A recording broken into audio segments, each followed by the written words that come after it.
নমস্কাৰ প্ৰিয় দৰ্শকসকল, জলফাইৰঙী পোছাকৰ আঁৰৰ অজানা কথাৰে জলফাইৰঙী পোছাকৰ আঁৰৰ অজানা কথাৰে এই অনুষ্ঠানৰ আমি অংশ কৰি লৈছোঁ এনে একাংশ পুৰুষ মহিলাক যিসকলে এটা সময়ত ৰাষ্ট্ৰৰ দ্বাৰা নিষিদ্ধ ঘোষিত পথ পৰিগ্ৰহণ কৰি পৰৱৰ্তী পৰ্যায়ত বিভিন্ন পৰিস্থিতি বিভিন্ন পৰিৱেশত পৰি আপোন ঘৰখনলৈ ঘূৰি আহি সম্পত্তি বিভিন্ন কৰ্মত নিজক নিয়োজিত ৰাখিছে। তেখেতসকলে কেনেকৈ আছে, তেখেতসকলে কি কৰি আছে, এই কথাখিনি জনোৱাটোৱে আমাৰ মূল লক্ষ্য। প্ৰিয় দৰ্শকসকল, জলফাইৰঙী পোছাকৰ আঁৰৰ অজানা কথাৰে আজিৰ এই অনুষ্ঠানৰ আমি অংশ কৰি লৈছোঁ এনে এজন ব্যক্তি যি এটা সময়ত ৰাষ্ট্ৰৰ দ্বাৰা নিষিদ্ধ ঘোষিত পথত খোজ পেলাই পৰৱৰ্তী পৰ্যায়ত আপোন ঘৰখনলৈ ঘূৰি আহি সংসদীয় ৰাজনীতিৰ সৈতে নিজক জড়িত কৰিছিল। এই ব্যক্তিজনে কেইবাবাৰো লোকসভা নিৰ্বাচনৰ প্ৰাৰ্থী হিচাপে প্ৰতিদ্বন্দ্বিতা কৰিছিল। তেওঁৰ নাই কোনো ধনবল, তেওঁৰ নাই কোনো বাহুবল। প্ৰিয় দৰ্শকসকল, যোৰহাট লোকসভা সমষ্টিৰ দুজন ব্যক্তি তপন গগৈ আৰু গৌৰৱ গগৈ আপোনালোকৰ সকলোৰে পৰিচিত, তেখেতসকলক আপোনালোকে সকলোৱে জানে। কিন্তু এনে এজন ব্যক্তি যিজনে এখন চাইকেল লৈ নিৰ্বাচনী প্ৰচাৰ অভিযান চলায়, এই ব্যক্তিজনক আপোনালোকে জানেনে? তেখেতে কেনেধৰণে নিৰ্বাচনত অংশ লয়, তেখেতে কেনেধৰণে প্ৰচাৰ চলায় আপোনালোকে জানেনে? আমি তেনে এজন ব্যক্তিক আজি আমাৰ আলাপৰ অতিথি হিচাপে আমি আমন্ত্ৰণ জনাইছিলোঁ। অস্তগামী সূৰ্যৰ কিৰণ বুকুপাতি লৈও তেখেতে আজি আপোনালোকক দিব বৰ্ণময় জীৱনৰ এক নিৰ্ভেজাল সংজ্ঞা। চাওঁ আহক।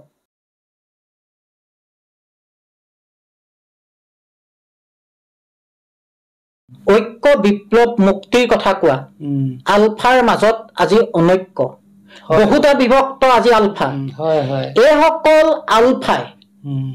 বড়োসকলৰ সশস্ত্ৰ সংগ্ৰাম আৰু ৰাজনৈতিক যি ৰক্ষা কবচ আজি তেওঁলোকে গঢ়ি তুলিলে, অসমৰ পাতত তেওঁলোকে এটা নজিৰ ৰচনা কৰিলে। কেনেকে শিক্ষা ল'ব আপোনালোকে, কেনেকে শিক্ষা ল'ব আৰু সেই শিক্ষাখিনি কাৰ্যকৰী কেনেকে কৰিব, এই সম্পত্তি আলফাৰ এই অৱস্থা। প্ৰিয় দৰ্শকসকল, এয়া আপোনালোকৰ সন্মুখত ৰাজকুমাৰ দুৱৰা। দাদা নমস্কাৰ। নমস্কাৰ, ভালে আছে? আছো আছো। হয় দাদা, কথা বহুতখিনিয়ে পাতিব লগা আছে, যদিও প্ৰথমতে আপোনাৰ শৈশৱ, আপোনাৰ জন্ম আৰু শৈশৱৰ বিষয়ে আমি জানিব বিচাৰিম। মোৰ জন্ম, দেউতাই চেৰিকালচাৰত চাকৰি কৰিছিলে। মোৰ জন্ম হৈছে উত্তৰ কাছাৰ ৰামকৃষ্ণ নগৰ, এতিয়া কৰিমগঞ্জ হাইলাকান্দি। দেউতাই কোৱা আপোনাৰ উত্তৰ কাছাৰত হাইলাকান্দি ৰামকৃষ্ণ নগৰ, আৰ কে নগৰ বুলি কয়। হয়, উত্তৰ কাছাৰত আপোনাৰ জন্ম, কিন্তু আমগুৰিলৈ আগমন দেউতা ট্ৰেন্সফাৰ হৈছিলে। যেনেকে কাৰ্বি আলঙত আছিলে, বাদম পথাৰ আছিলে, মিকিৰ হিলছ কয় আগতে। কাৰ্বি আলংটো এতিয়া নাই, আগতে মিকিৰ হিলছ বুলি কয়। মিকিৰ হিলছত চাকৰি কৰিছিলে দেউতাই। ইয়াত আপোনালোকে কেতিয়াৰ পৰা এষ্টাব্লিছ হ'ল? ইয়াৰ আমি 1982 আপোনালোকে ইয়ালৈ আহিলো। দেউতা ট্ৰেন্সফাৰ হ'ল। দেউতা মানে বৰাহীবাৰী ফাৰ্মত জইন কৰিলে। মই 88তহে আহিছো। মই ডিব্ৰুগড়ত পঢ়ি আছিলো। দাদা, আপুনি এটা দীঘলীয়া সময় সশস্ত্ৰ সংগ্ৰামৰ সৈতে জড়িত হৈ আছিলে। এই যিটো আপোনাৰ যাত্ৰা, সশস্ত্ৰ সংগ্ৰামমুখী আপোনাৰ যিটো যাত্ৰা আৰু যিটো উভতনি যাত্ৰা, এই কথাখিনি আমি অলপ জানিব বিচাৰিম। কেতিয়া আপুনি ঘৰখন এৰি গুচি গৈছিলে, কোনে আপোনাক সেই পথত যাবলৈ অনুপ্ৰাণিত কৰিছিলে আৰু কিয় গৈছিলে আপুনি? আচলতে কথাটো এনেকুৱা, আমি যেতিয়া কলেজত পঢ়ি আছিলো, কলেজত পঢ়ি থাকোঁতে মই 85তহে সংযুক্ত মুক্তি বাহিনীত মানে সদস্য পদ গ্ৰহণ কৰিছো। 85 চনত আপুনি সদস্য পদ গ্ৰহণ কৰিছো মানে আমি সোমাইছো আৰু মেম্বাৰশ্বিপ লৈ আছে। মেম্বাৰশ্বিপ 5 টকীয়া এটা ৰিচিপ্ট দিছে। তাৰ হেড অফিচ আছিলে দৈকা ৰং, পাটকাই বুলি লিখা আছে, সংযুক্ত মুক্তি বাহিনী দৈকা ৰং। প্ৰচাৰ পত্ৰিকা এখন আছিলে, 5 নম্বৰখনহে মই পাইছো। সৰু মানে তাৰমানে আপুনি 85 চনতে সংযুক্ত মুক্তি বাহিনীত অংশগ্ৰহণ কৰিছিলে। তাৰ পিছৰ কথাখিনি, তাৰ পিছত 85 চনত হ'ল এনেকে সংযুক্ত মুক্তি বাহিনী। আমি কিছুমান তেতিয়া নেলছন মেণ্ডেলাৰ কথা পঢ়ো, কিবা পঢ়ো, এইবিলাক আন্দোলন চলি আছেতো, তেতিয়া মানে ছোভিয়েটৰ কথা পঢ়ো। পঢ়োঁতে মানে ভাবিছোঁ মুক্তি বাহিনী মানে এনেকুৱা মুক্তি বাহিনী প্ৰথমতে বন্দুক লোৱা কথাটো নাছিলেই কাৰণ আলফা যে ইমান ডাঙৰ হ'ব ময়ো ভবা নাই প্ৰথমতেতো সংযুক্ত মুক্তি বাহিনীৰ নামটোৱে নাছিলে প্ৰথম বেলেগ নাম আছিলে তাৰ আগতে মই সদস্য পদ গ্ৰহণ কৰিছিলোঁ Tai Mongolian Liberation Front of Assam তাত প্ৰকাশ গগৈ বুলি এজন মানে ছেক্ৰেটাৰী আছিলে আৰু বুধেশ্বৰ গগৈ আছিলে এইটোত মানে কি হ'ল আমি ডিব্ৰুগড়ত থাকোঁতে মানে তেতিয়া প্ৰচাৰ পত্ৰিকাত আহে আৰু তাৰপিছত হ'ল আপলা হ'ল মানে আন্দোলনৰ সময়ত Assam Public Liberation of Assam All Assam Public Liberation of Assam আপলা সেইটো হৈছিলে সেৱা বাহিনীৰ লগত যোগ এই আন্দোলন কৰিলে যে কিছুমান সেৱা বাহিনী থাকে যে মানে সেৱা দলৰ নিচিনা কংগ্ৰেছৰ যিটো সেৱা এটা কোৱা হয় যে 1979 চনৰ 7 এপ্ৰিল শনিবাৰত আলফাৰ ৰংঘৰৰ বাকৰিত আত্মপ্ৰকাশ কৰিছিলে সংযুক্ত মুক্তি বাহিনীৰ নামটো 7 এপ্ৰিল শনিবাৰে হৈছিলে নে 1979 চনৰ নে পিছতে দিয়া হৈছিলে এইটো কিন্তু কথাটো চাওক সংযুক্ত মুক্তি বাহিনী আমি জন্ম কি তাত আমি প্ৰচাৰ পত্ৰিকাবিলাকত পোৱা নাছিল স্বাধীনতা এখনত পাছত ওলাইছে স্বাধীনতা তাৰ আগতে সংযুক্ত মুক্তি বাহিনী বুলিয়ে প্ৰচাৰ পত্ৰিকা পাইছোঁ আচ্ছা তাত কিন্তু ৰংঘৰত হৈছিলে বুলি আমাৰ প্ৰচাৰ পত্ৰিকাত আমাৰ লিখা নাছিলে 1979 চনৰ 80 চনৰ 1986 চন মানতে স্বাধীনতাখন আহিছে প্ৰচাৰ পত্ৰিকা স্বাধীনতাতে লিখিছে যে 1979 চনৰ 7 এপ্ৰিল তাৰিখ শনিবাৰে সংযুক্ত মুক্তি বাহিনী আত্মপ্ৰকাশ কৰিছে এখন স্বাধীনতা বুলি তাৰ আগতে যিবোৰ প্ৰচাৰ পত্ৰিকা আছিলে স্বাধীনতা নাই পাটকাই বুলি আছিলে আৰু সংযুক্ত মুক্তি বাহিনী হেড অফিচ মুখ্য কাৰ্যালয় দৈকা ৰং তাৰমানে পাটকাই এইটোহে জানো আৰু তাৰপিছত আমি কি কৰিলোঁ তেতিয়া সদস্য আমি হ'লোঁ তাৰ পৰা ঠিক 86 অক্টোবৰ মানত হ'ব কৈছে এইটো ট্ৰেইনিং ল'ব লাগিব কেনেকুৱা ট্ৰেইনিং বোলে পলিটিকেল ট্ৰেইনিং তাৰপৰা মোতকৈ জিনিয়ৰ ল'ৰা বোলে ৰাজকুমাৰ দা যাব লাগিব ক'লৈ নাগালেণ্ড ফালে যাব লাগিব তাৰপিছত মই বোলো নাগালেণ্ডটো দেখা নাই এইটো চান্সতে গৈ অহাই ভাল আৰু তেতিয়া কাঠৰ কোববিলাক থাকে নহয় মেৱলৈ গৈছোঁ আমি কাঠ কুন্দা এইবিলাকৰ কাৰবাৰ বিচাৰি যাওঁ আমি আনি আকৌ তেতিয়া প্লাইবোৰ্ডৰ ফেক্টৰী তিনিচুকীয়াত বহুত আছিলে মানে আপোনালোকৰ যিটো ৰাজনৈতিক কক বা সামৰিকে কক নাগালেণ্ডৰ কোন ঠাইত হৈছিলে আমাৰ নাগালেণ্ডৰ এইটো আমাক লৈ গ'ল মইতো নামৰূপ গ'লোঁ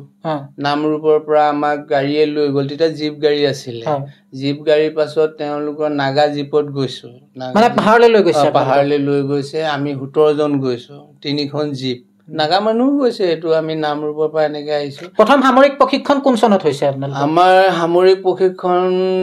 86 নৱেম্বৰ 27 তাৰিখ অক্টোবৰ 27 তাৰিখ নেকি কোন ঠাইত হৈছে এইটো মনৰ পৰা গৈছে মই জেগাটো কি বস্তি কৈছিলে মনত নাই তাত মানে হাতী কেম্প বুলি কয় আৰু হাতী কেম্প তাত গৈছোঁ তাত NACN কেম্প আছে NACN Naga socialist council of Nagaland আছে PLA লিখা আছে তাৰমানে এই কথাটো মই জানিব বিচাৰিম কাচিনৰ প্ৰশিক্ষণটোৰ আগত আপোনালোকৰ প্ৰশিক্ষণ হৈছে নে তাৰ পাছত হৈছে আপোনালোকৰ তেতিয়ালৈকে আমি কাচিনটো শুনা নাই কিন্তু নো মেন লেন্স কৈছে ইয়াৰ পৰা নো মেন লেন্সলৈ কেদাৰ গৈছে বুলি PLA মানুহবিলাকে কৈছে PLA মানে পিপুল লিবাৰেশ্যন মণিপুৰৰ সংগঠন আৰু এটা আছিলে মেইটে বুলি আছিলে মেইটেসকল তালৈ গৈছে বুলি ক'লে আপোনালোকৰ এই যিটো সামৰিক প্ৰশিক্ষণ কিমান দিন ধৰি চলিছিল আমাৰ সামৰিক প্ৰশিক্ষণ আমি নৱেম্বৰত আহিছোঁতো নৱেম্বৰ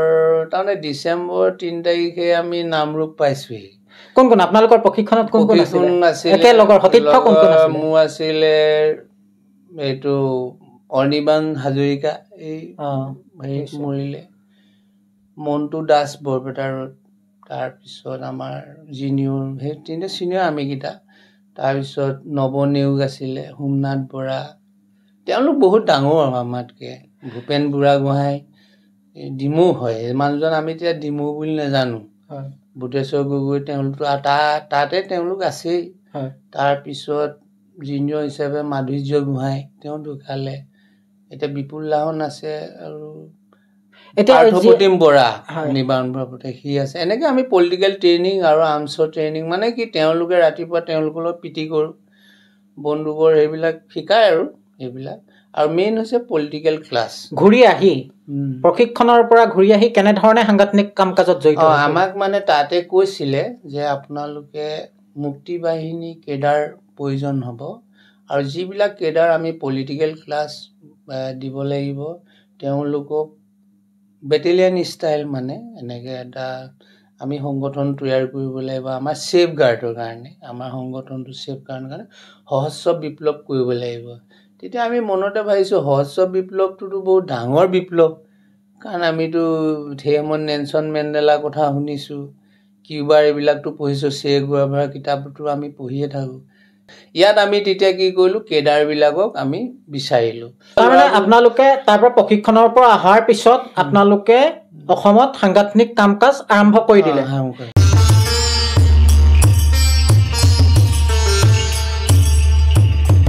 তাৰপিছত 92 চনৰ পৰা আত্মসমৰ্পণৰ প্ৰক্ৰিয়া আৰম্ভ হৈ গ'ল আত্মসমৰ্পণটো এনেকুৱা আছিলে আমাৰ ওপৰত যেতিয়া ৰাষ্ট্ৰপতি শাসন হ'ল অসমত ৰাষ্ট্ৰপতি শাসন হওঁতে নিৰ্বাচন আহিলে তেতিয়া আমাৰ ৰাজ্যপাল নামজৰি পাহৰি গৈছোঁ দেই মিশ্ৰ তেওঁ আছিলে তেওঁ ক'লে যে নিৰ্বাচন হ'ল কংগ্ৰেছ চৰকাৰ হ'ল মুখ্যমন্ত্ৰী হিতেশ শইকীয়াই 1991 চনৰ অক্টোবৰ মাহৰ 2 তাৰিখে মানে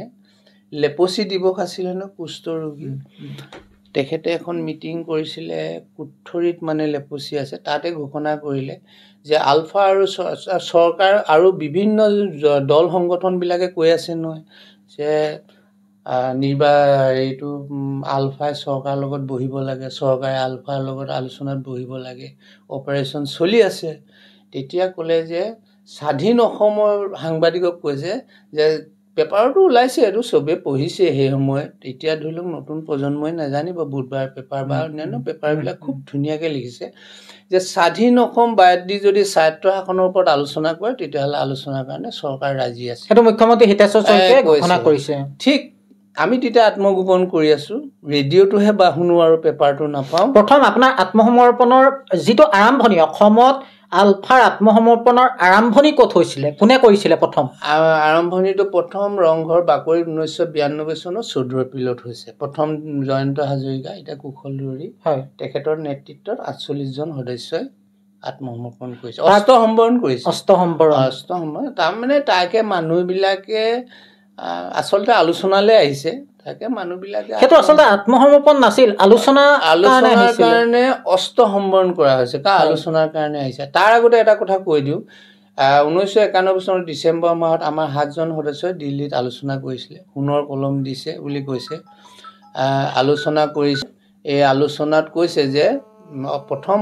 তাতে ডিক্লেৰেশ্যন আহিছে মানে তাতে অৰ্ডাৰ আহিছে প্ৰথম অস্তসম্বৰণ কৰিব লাগিব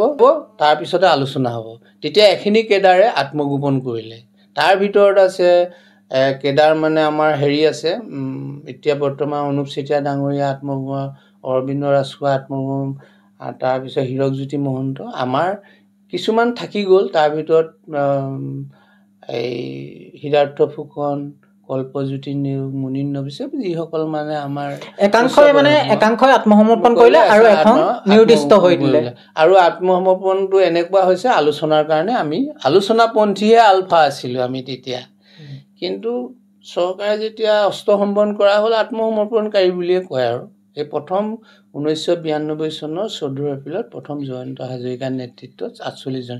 তাৰপিছত তলাতল ঘৰত 337 জনে আত্মসমৰ্পণ তাৰপিছত গোটেই অসমতে হ'ল আৰু দাদা ক্ৰমাগতভাৱে আত্মসমৰ্পণ প্ৰক্ৰিয়া ধাৰাবাহিকতা হ'ল আলোচনা প্ৰক্ৰিয়া হ'ল মই আপোনাৰ পৰা জানিব বিচাৰিম এজন জ্যেষ্ঠ আপুনি প্ৰথম আলফাৰ জন্মলগ্নৰ সেই কিছু ক্ষণতে আপুনি জড়িত হৈ আছিলে বড়োৰ যি সহস্ত সংগ্ৰাম আৰু বড়োৰ যি ৰাজনৈতিক সংসদীয় ৰাজনৈতিক যি ব্যৱস্থা তাৰ পৰা অসমীয়াই বা আলফাই কি শিকিব লগা আছে এইটো এটা আপুনি ডাঙৰ প্ৰশ্ন সুধিছে যিটো প্ৰশ্ন সদায় আমাৰ মনত খুন্দিয়াও থাকে আৰু অসমৰ ৰাইজেও দেখিছে আমি প্ৰথম স্বায়ত্ব শাসনৰ ওপৰতে আলোচনালৈ আহিছিলোঁ স্বায়ত্তশাসনৰ অসমক স্বায়ত্তশাসিত ৰাজ্য হিচাপে ঘোষণা কৰিব লাগিব। অসমৰ সকলো জনগোষ্ঠী ভূমিপুত্ৰসকলক জনজাতিকৰণ কৰি স্বায়ত্তশাসন প্ৰদান কৰিব লাগিব। ইনাৰ লাইন পাৰ্মিট প্ৰদান কৰিব লাগিব, যিটো বিদেশী আৰু বহিৰাগত আগ্ৰাসনৰ ৰোধ কৰিব লাগিব। আৰু অসমৰ ৰাজনৈতিক সুৰক্ষা, অৰ্থনৈতিক বা সামাজিক সুৰক্ষাটো বাৰু এইটো থাকিবই, কিন্তু ৰাজনৈতিক যিটো সুৰক্ষা, ৰাজনৈতিক যিটো ৰক্ষা কৱচ অসমীয়া মানুহে পাব লাগে, তেতিয়া স্বায়ত্তশাসন পাব লাগিব হ'ব। এইটো বড়োসকলে কিন্তু সেইটো কৰিলে, তেওঁলোকে প্ৰথম ৰাজনৈতিক সুৰক্ষাটো কৰিলে। মাজতে এটা কথা আমি বুলি আপুনি উল্লেখ কৰিছে, আমিৰ ভিতৰত পৰেশ বৰুৱা নপৰে, অৰবিন্দ ৰাজখোৱা নপৰে, অনুপ চেতিয়া নপৰে, যিটো আপুনি স্বায়ত্তশাসনৰ কথাটো কৈছে, তেখেতসকল নাছিলে এইটো হেৰিত, নাছিলে। তাৰমানে আপোনালোকে পৃথক হৈ এইখিনি আলোচনা কৰাৰ কথা আছিল। আমিতো প্ৰথম আহিছো, আমিতো 92ত আহিছো, 92তে আমি চৰকাৰৰ লগত আলোচনা কৰিছো, অসমক স্বায়ত্তশাসনৰ কাৰণে আলোচনা আমি চৰকাৰক তাৰমানে তেতিয়াই আলফাৰ মাজত এটা ভাগ হৈছিলে নেকি? হৈছিলে মানে কি, আমি ওলাই অহাৰ পিছত আলফাৰ মুখ্য আঘাত হৈছে। 92 চনৰ পৰা 96 চনলৈকে যিমানবিলাক কেডাৰ আহি গ'ল, আলফাৰ এটা ডাঙৰ আঘাত। তাৰমানে 92 পৰা 96লৈকে যিখিনি আলফাৰ পৰা গুচি আহিছিলে, যি উভতনি যাত্ৰা, তেওঁলোকে স্বায়ত্তশাসনৰ দাবীত চৰকাৰৰ লগত আলোচনা কৰিবলৈ লৈছে। আৰু য'ত নাছিলে অৰবিন্দ ৰাজখোৱা, অনুপ চেতিয়া, পৰেশ বৰুৱা, এই গ্ৰুপটো নাছিলে। নাই, তেখেতলোকটো আত্মগোপনে কৰি আছে, আৰু তেখেতলোকটো এক্সট্ৰাই হৈ গ'ল, আমিতো আহি গ'লো। আৰু আমাক তেতিয়া বিভিন্ন পেপাৰ পত্ৰ বহুত লিখিছে, এইসকলে নিজৰ স্বাৰ্থৰ কাৰণে কৰিছে। আজি প্ৰজন্মই নাজানে সেইটো কথা, চালফা বুলি আমাক ঘৃণাই। আমি যে কি কাৰণে আহিলো, আজি অসমৰ ৰাইজেও কৈছে যে স্বায়ত্তশাসনটো হ'ব লাগে। আপোনালোকৰ সেই গ্ৰুপটোত কল্পজ্যোতি নেওগ বা গুৱাহাটীৰ যিকেইজন আছিলে, সেইকেইজন আছিলে নাই এই স্বায়ত্তশাসনৰ দাবীত? আছিলে, তেখেতসকল আছিল। আমি সেইটোকে দাবী লৈ 94ত 1996 চনৰ ডিচেম্বৰৰ 23-24 তাৰিখে বোকাখাতত এখন অভিৱৰ্তন পাতিছোঁ। বিভিন্ন জনগোষ্ঠীক আমি মাতিছোঁ, বিভিন্ন জনগোষ্ঠী আহিছে, জাতীয়তাবাদী যুৱ ছাত্ৰ। তেওঁলোকে এটা প্ৰস্তাৱ দিছে যে অসমৰ স্বায়ত্তশাসনৰ ওপৰত আলোচনা আপোনালোকে কৰক,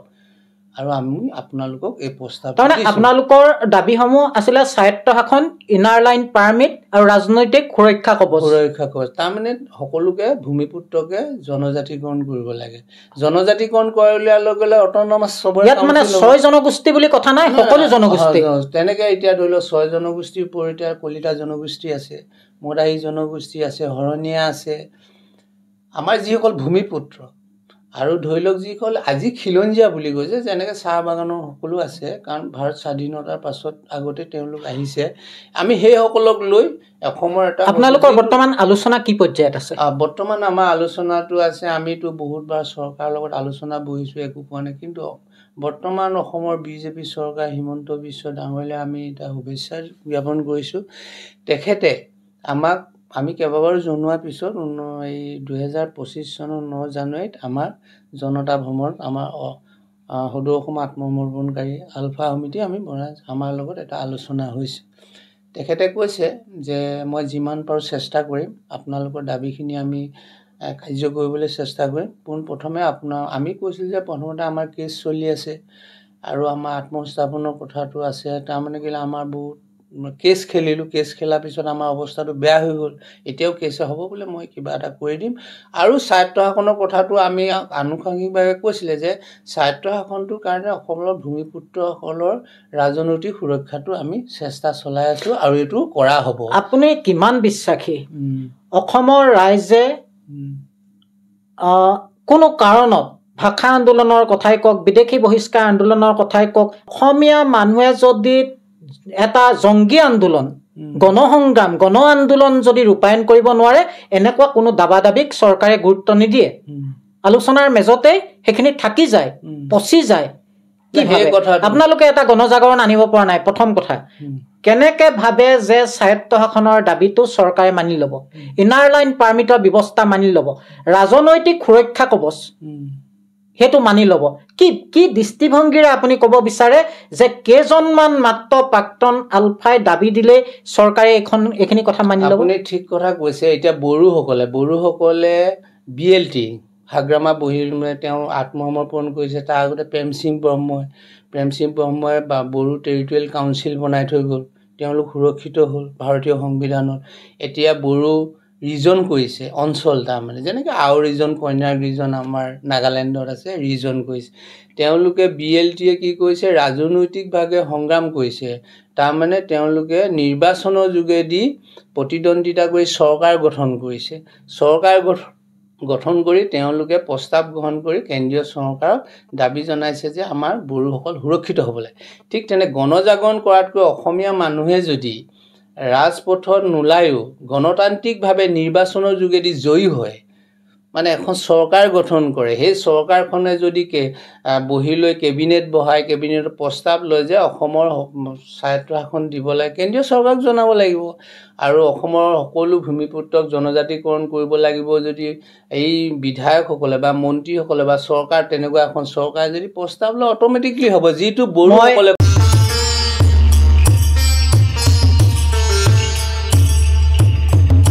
মই দাদা আপোনাক এটা প্ৰশ্ন কৰিম আত্মসমালোচনামূলকভাৱে আপুনি কথাখিনি ক'ব ঐক্য বিপ্লৱ মুক্তিৰ কথা কোৱা আলফাৰ মাজত আজি অনৈক্য বহুতা বিভক্ত আজি আলফা এইসকল আলফাই বড়োসকলৰ সহস্ত সংগ্ৰাম আৰু ৰাজনৈতিক যি ৰক্ষা কবচ আজি তেওঁলোকে গঢ়ি তুলিলে অসমৰ পাতত তেওঁলোকে এটা নজিৰ ৰচনা কৰিলে কেনেকৈ শিক্ষা ল'ব আপোনালোকে কেনেকৈ শিক্ষা ল'ব আৰু সেই শিক্ষাখিনি কাৰ্যকৰী কেনেকৈ কৰিব এই সম্পত্তি আলফাৰ এই অৱস্থাত চাওক আমাৰতো আমি প্ৰথম 92ৰ পৰা যিখিনি ওলাই আহিলোঁ আমাকতো অসমৰ জনসাধাৰণে কি কাৰণে ওলাই আহিলোঁ আজিলৈকে আমাক তেখেতলোকে বহুতে বুজি পোৱা নাই আমিতো স্বায়ত্তশাসনৰ কাৰণে আহিছিলোঁ আৰু যিসকলে পাছত আহিছে আমাৰ পাছত আহিছে আলোচনা আমি কেন্দ্ৰীয় পৰ্যায়ৰ নেতা আহিছে তেওঁলোকে যুদ্ধ বিৰতি কৰিছে চৰকাৰৰ লগত আলোচনা কৰিছে কিন্তু তেওঁলোকে স্বায়ত্তশাসনৰ কথাটো আমি পোৱা নাই তেখেতলোকে সাৰ্বভৌমত্বৰ কথাটো কৈছিলে তেতিয়া আমি ভালেই পাইছিলোঁ আমাৰ যিসকল যুদ্ধ বিৰতি গুৰু অৰবিন্দ ৰাজখোৱা আমি ভালেই পাইছিলোঁ যে সাৰ্বভৌমত্ব আভ্যন্তৰীণ যিটো সাৰ্বভৌমত্ব 370 আণ্ডাৰত মানে যিটো নাগালেণ্ড অৰুণাচলে পাই আছে 370টো উঠাই দিছে সংবিধানৰ গণ্ডি পাই কেন্দ্ৰীয় চৰকাৰে যিটো সুৰক্ষিত হয় সেইটো আমি ভাবিছিলোঁ তেওঁলোকেতো এটাতো সাৰ্বভৌমত্বই পাই আছে কাৰণ তেওঁলোকৰ ভূমি অধিকাৰ আছে ৰাজনৈতিক অধিকাৰ আছে অৰ্থনৈতিক অধিকাৰ আছে তেওঁলোক সুৰক্ষিত দাদা এই কথাটো তেওঁলোকে এইটো পাছত অহাসকলে তেওঁলোকে চিন্তা নকৰিলে তাৰমানে মই এইটো কথা সাম্প্ৰতিক যি অৱস্থা এইটো এটা অচলা অৱস্থা সৃষ্টি হৈছে অচলা অৱস্থা এতিয়া এই আলফাসকল প্ৰাক্তন যিসকল আলফা যিয়ে নকক যি নামাকৰণেৰে নামাংকিত নহওক কিয় এখেতসকলৰ মাজত যথেষ্ট সম্ভাৱনা আছে এতিয়াও সকলোখিনি একেখন মঞ্চত উপনীত হৈ মই বাহিৰত থকা গ্ৰুপটোৰ কথা কোৱা নাই ইয়াত যিসকল আলোচনাৰ নামত যুদ্ধবিৰতিৰ নামত ঘূৰি আহিছে সকলোখিনি একেলগ হৈ তেনেকুৱা এটা অৰ্থনৈতিক বিপ্লৱৰ বুনিয়াদ ৰাজনৈতিক সুৰক্ষা কৱচৰ কাৰণে মাত মাতিব নোৱাৰেনে কি কয় আপুনি পাৰে চমুকৈ কওক সময় আমাৰ এইটো পাৰে কিয় নোৱাৰে কাৰণ সেইটো তেওঁলোকে এতিয়া চিন্তাই কৰা নাই মোৰ হিচাপত আমাৰ হিচাপত কাৰণ আমিতোতো ৰাজনৈতিক সুৰক্ষা লাগে বুলি দাবী জনাই আছোঁ আমাৰ দাবীও তেওঁলোকে মানিব বিচৰা নাই তেওঁলোকে পৰা হ'ব কিন্তু তেওঁলোকে এতিয়ালৈকে আমি তেনেকুৱা কৰা আগবঢ়া দেখা নাই তেওঁলোকে কৈছে কি অৰ্থনৈতিক বিপ্লৱ সোণৰ অসম হীৰাৰ অসম গঢ়িলে কি হ'ব বিদেশী অগ্ৰাসন থাকিলে বহিৰাগতৰ অগ্ৰাসন থাকিলে তেওঁলোকে ভোজ ভাত হ'ব জেওৰাখন দিবই লাগিব তাৰ বাবে ৰাজনৈতিক সুৰক্ষা কৱচটো শক্তিশালী কৰিব পাৰিব লাগিব অসমীয়া মানুহৰ প্ৰথম হৈছে ৰাজনৈতিক সুৰক্ষাটো গৰু ছাগলী সোমোৱাব নোৱাৰাকৈ জেওৰাখন দি ল'ব লাগিব মই আজিৰ এই মঞ্চৰ পৰাই মই এজন সৰু মানুহ সংবাদদাতা হিচাপে মই কাম কৰি আছোঁ যদিও মই এটা কথা আপোনালোকৰ দৃষ্টিগোচৰ কৰিব বিচাৰোঁ জাতিটোৱে আপোনালোকৰ পৰা বহুত আশা কৰে এতিয়াও এক অৰ্থনৈতিক বিপ্লৱৰ ভেটি গঢ়ি তোলাৰ লগতে ৰাজনৈতিক সুৰক্ষা কৱচৰ বাবে আপোনালোকে কথাবোৰ চিন্তা কৰাৰ সময় হৈছে বড়োৰ যি সহস্ত সংগ্ৰাম আৰু বড়োৰ যি জাতীয়তাবাদ বড়োৰ যি ৰাজনৈতিক উত্থান এইখিনিৰ পৰা আপোনালোকে শিক্ষা লৈ তাক বাস্তৱায়িত কৰাৰ প্ৰয়োজনীয়তা আছে বুলি সময়ে দাবী কৰে মই আপোনাক আমি শেষলৈ আহিছোঁ আলোচনা 4বাৰকৈ বিধানসভা 5বাৰকৈ লোকসভা নিৰ্বাচনত এখন চাইকেল লৈ আপুনি মানে প্ৰতিদ্বন্দ্বিতা কৰি আছে তপন গগৈক চিনি পায় গৌৰৱ গগৈক চিনি পায় ৰাজকুমাৰ দেৱৰক বহুতে চিনি পায় বহুতে নাপায় প্ৰতিবাৰে হাৰিছে কেনেকৈ ইমান মনোবল কেনেকৈ ধৰি ৰাখিছে কি আশা লৈ আপুনি প্ৰতিবাৰে নিৰ্বাচন আমি মানে এতিয়া আমি যেতিয়া সাৰেণ্ডাৰ কৰিলোঁ বা আমি দেখিলোঁ আমাৰতো এতিয়া চৰকাৰে আমাক তেনেকৈ গুৰুত্ব দিয়া নাই দ্বিতীয়তে ভাবিলোঁ যিসকল প্ৰতিদ্বন্দ্বিতা কৰি ৰাইজৰ নেতা হৈছে MP হৈছে বা বিধায়কে হৈছে তেওঁলোকেও সদনত অসমীয়া জাতিৰ ৰাজনৈতিক সুৰক্ষা লাগে বুলি কোৱা নাই কিন্তু বড়োসকলৰ কৈছে যেনেকৈ আমাৰ এতিয়া যিজন আছিলে কি আছে আমাৰ চেয়াৰমেন এই নামটো বড়োসকলৰ প্ৰত্যেকজন সাংসদে দিল্লীত কৈছে কিন্তু আমাৰ কোৱা নাই আওপকীয়াকৈ কয় কিন্তু সেইটো কোৱা নাই তেওঁলোকে জাতীয়তাবাদী চেতনাৰ ৰাজনীতি কৰিছে ঠিক তেনেকৈ আমি ভাবিছোঁ কি মই নিজে ভাবিছোঁ যে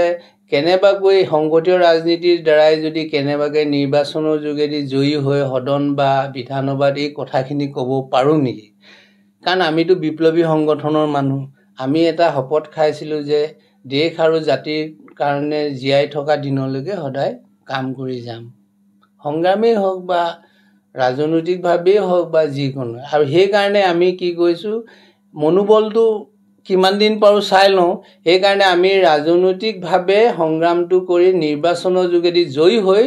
মানে কেন্দ্ৰীয় চৰকাৰক জনাব লাগিব আৰু যদি আমি প্ৰস্তাৱ ল'ব পাৰোঁ যে অসমক সুৰক্ষা যিটো নাগালেণ্ডে পাই আছে অৰুণাচলে পাই আছে আৰু আমাৰ ট্ৰেডিশ্যনেল যিটো পৰম্পৰা অন্যান্য সকলোখিনি আছে নাগাসকলে খ্ৰীষ্টিয়ান হৈও তেওঁলোকে জনজাতি পাইছে বড়োসকলে খ্ৰীষ্টিয়ান হৈ মিচিংসকলেও এতিয়া খ্ৰীষ্টিয়ান হৈছে জনজাতি কৰ্তন কৰা নাই হুৱেৰেজ আমাৰতো খ্ৰীষ্টিয়ান কোনো হোৱা নাই আৰু আমাৰ অসমীয়া মানুহখিনি নিজৰ অতীতৰ অসম সৃষ্টি হোৱা আগৰে পৰা তেখেতলোকৰ পৰম্পৰা সকলো আছে তেনেকুৱা এখনক যাতে জাতি সুৰক্ষিত হ'ব লাগে সেই কথাখিনি এতিয়া কোৱা নাই সেইকাৰণে আমি ভাবিছোঁ নিৰ্বাচনৰ যোগেদি জয়ী হৈ পাৰোঁ নেকি সেইকাৰণে আচলতে সংগ্ৰামটো কাৰণ আমি আপুনি জানে সহস্ৰ সংগ্ৰাম কৰিব দিনাৰ পৰা আমাৰ জীৱনটো কৰ্তকা কীৰ্ণ বহুত সংগ্ৰাম কৰিব লাগে নিজে জীয়াই থাকিবলৈ এতিয়া খেতি কৰিব লাগে চব কৰিব লাগে তাৰ মাজতে আমি যেতিয়া আলফা ট্ৰেইনিঙলৈ গৈছিলোঁ আমি যেতিয়া ডাঙৰ তেওঁলোকৰ নেতাবিলাকৰ যিটো লেকচাৰ শুনিছিলোঁ আৰু নাগালেণ্ডৰ নেতাসকলে বা বড়োসকলে যিটো কৰি আছে তেনেকুৱা কৰিব পাৰোঁ নেকি সেই উদ্দেশ্যে আপোনাৰ ৰাজনৈতিক যি যাত্ৰা আঁৰত যিমানেই জাতীয়তাবাদী মনোভাৱ লুকাই নাথাকক কিয় অৰ্থ সৰ্বস্ব আৰু ভোগবাদী সমাজ ব্যৱস্থাত আপোনাৰ চিন্তাখিনি ৰাইজৰ বাবে গ্ৰহণীয় নহয় বাস্তৱতা এইটোৱে শুনিবলৈ অপ্ৰিয় কিন্তু বাস্তৱতা এইটোৱে দাদা সময় হৈ আহিছে অহা দিনৰ পৰিকল্পনা কি অহা দিনৰ পৰিকল্পনা এতিয়া চৰকাৰৰ লগত আমাৰ আলোচনা হৈ আছে কিমান ছাকচেছ হ'ব পাৰোঁ আমাৰ সংগঠনৰ দ্বাৰা অসমৰ মানুহক কি দিব পাৰোঁ তাৰ কাৰণে চৰকাৰৰ লগত আলোচনা কৰি আছোঁ বৰ্তমান হিমন্ত বিশ্ব ডাঙৰীয়া চৰকাৰৰ লগত আকৌ আমি এতিয়া আলোচনাত বহিম তেওঁ এটা আশ্বাস দিছে বহিবলৈ আৰু দ্বিতীয়তে হৈছে অসমৰ ৰাইজলৈ এটা এবাৰ ৰাজনৈতিক প্ৰক্ৰিয়াৰে সংবিধানৰ নিৰ্বাচনৰ যোগেদি সংগ্ৰাম কৰি অসমৰ জাতিটো মানে সুৰক্ষিত কৰাৰ কাৰণে সদায় মান মাতি আহিব লাগে আৰু কথাখিনি ক'ব লাগে যদিও তেওঁলোক বিধায়ক হৈছে মানে সংসদৰ সাংসদ হৈছে তেওঁলোকে গৈ সদনত এইটো ক'ব লাগে যাতে অসমীয়া জাতিটো সুৰক্ষিত যিমান উন্নয়ন কৰিতো উন্নয়নটো থাকিবই কাৰণ ভাৰতবৰ্ষৰ টকাটোতো সকলোলৈ আহিয়ে থাকে উন্নয়নৰ বছৰি আহি থাকে এতিয়াও আহি আছে ইউনিভাৰ্চিটি হৈছে কলেজ হৈছে অল এভৰিথিং চব হৈছে কিন্তু কথাটো হৈছে কি সুৰক্ষিত হ'বৰ কাৰণে মই আহ্বান জনাইছোঁ অসমৰ যিসকল দলীয় সংগঠন আছে ৰাজনৈতিক হওক অৰাজনৈতিক হওক যাতে সংসদীয় ৰাজনীতিৰ দ্বাৰা অসমীয়া জাতিটো সুৰক্ষিত হয় ৰাজনৈতিক সুৰক্ষা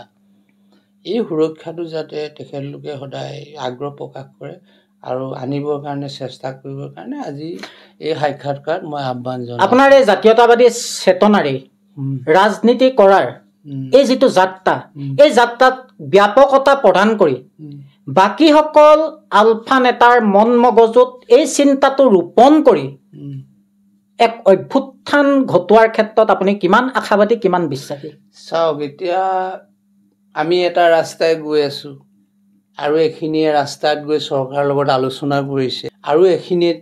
তিনিটা গ্ৰুপে কি কৰিছে কিন্তু মই ভাবিছোঁ যে আপোনালোকে অৰ্থনৈতিক বিপ্লৱটো কৰিবলৈ চেষ্টা কৰিছে কৰক সামাজিক বিপ্লৱ কৰক কিন্তু ৰাজনৈতিক বিপ্লৱৰ দ্বাৰা যাতে অসমীয়া জাতিটো সুৰক্ষিত হয় আৰু যাতে শ্বহীদ নহয় বন্দুকৰ শব্দ নহয় আমি কৰিলোঁ মানে কি হৈছে আৰু এইটো যাতে নহয় এটি আটাইতকৈ ভাল সংসদীয় ৰাজনীতিত কৰিবৰ কাৰণে আমি এটা যাত্ৰা তৈয়াৰ কৰিব লাগে, য'ত যাত্ৰাত আমি যেতিয়া আলফা কৰিছিলোঁ বা আমি সহস্ৰ সংগ্ৰাম কৰিছিলোঁ, এই সহস্ৰ সংগ্ৰামী নেতাসকলে এটাই চিন্তা কৰিব লাগে, অসমীয়া জাতিটো সুৰক্ষাৰ কাৰণে আগবাঢ়ি আহিবলৈ, যিটো বড়োসকলে কৰিছে, কাৰ্বিসকলে কৰিছে, কাৰ্বিসকলেও কৰিছে, তেওঁলোকৰ সেইটো লৈ লৈ ডিমা হাছাৱে কৰিছে, অলপ হ'লেও কৰিছেতো তেওঁলোকে। ঠিক তেনেকৈ আমাৰ এই যিসকল এতিয়া প্ৰাক্তন আলফা আছে বা আমিও প্ৰাক্তনেই, কিন্তু আমি ইয়াতে আলোচনা শেষ হোৱা নাই কাৰণে প্ৰাক্তন কোৱা নাই, এইসকলে যাতে কৰিব পাৰে মই আশাবাদী, কিন্তু তেওঁলোকে এতিয়া চিন্তা কৰিবৰ কাৰণে মই আহ্বান জনাইছোঁ। ধন্যবাদ জনাইছোঁ। আপোনাৰ বহুমূলীয়া সময় আপুনি প্ৰদান কৰিলে। অনাগত দিনত আপোনালোকৰ আলোচনাই কি ৰূপ পৰিগ্ৰহণ কৰে সেইখিনিক লৈ আমি আপোনাক লগ পাম, আলোচনা কৰিম, অসমৰ ৰাইজক জনাবলৈ চেষ্টা কৰিম। অসমৰ ৰাইজে আপোনালোকৰ যি দাবী, স্বায়ত্তশাসন, ৰাজনৈতিক সুৰক্ষা কৱচ, এইসমূহ পূৰ্ণতা পাওক তাৰেই কামনা কৰিছোঁ। প্ৰিয় দৰ্শকসকল, আমাৰ এই আলোচনাত গৃহাভিমুখী আপোন ঘৰলৈ ঘূৰি অহা সেই সহস্ৰ সংগ্ৰামৰ লগত জড়িত থকা সেইসকলক লৈ, ঘূৰি অহাসকলক লৈহে আমি এই আলোচনা কৰিছোঁ। আমি এই আলোচনাৰ অংশীদাৰ কৰি তুলিব বিচৰা নাই বাহিৰত থকা সেই সহস্ৰ সংগ্ৰামীসকলক। আমি এই ক্ষেত্ৰত এই কথাখিনিৰ মাজত এই কথা আমি স্পষ্ট কৰি দিছোঁ। পুনৰবাৰ চাই থাকিব, আমি পুনৰ লৈ আনিম এনেধৰণৰ অনুষ্ঠান। ধন্যবাদ, নমস্কাৰ।